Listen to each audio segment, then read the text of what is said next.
Bicol University, we make sure to embody the core values of scholarship, leadership, character, and service as we live within the confines of this great academic institution.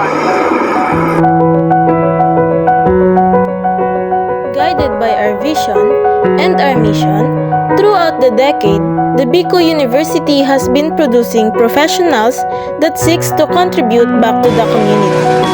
BU has been one of the leading universities in Bicol region, which provides University for Humanity, and its main vision is to produce leaders and change agents that could help societies become.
College of Social Sciences and Philosophy also joined the roster as the 7th top performing school in the Philippines for 2023, where it produced 128 registered social workers with a 95.52% overall passing rate.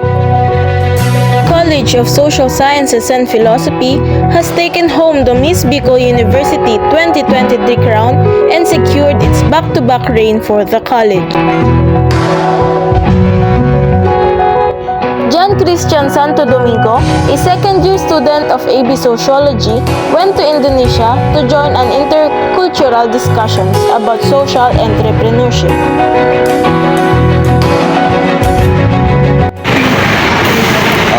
I choose sociology because I was fascinated by how the human words work and its institution, story, and passion. I am interested in the human interaction that go with welfare and significant intellectual achievements. I want to have a broader perspective while looking at understanding our society, because these things are not always as they seem. Each new layer of meaning discovered in social reality alter one's vision of the environment. Hindi ko talaga first choice ang sociology.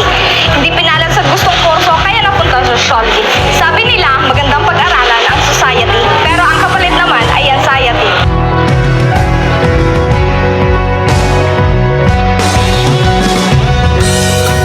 As a sociology students, we learn about the current challenges in our society. What I enjoyed most about sociology was the opportunity to investigate and comprehend the meaning of racism, oppression, stigma, stereotypes, and many more.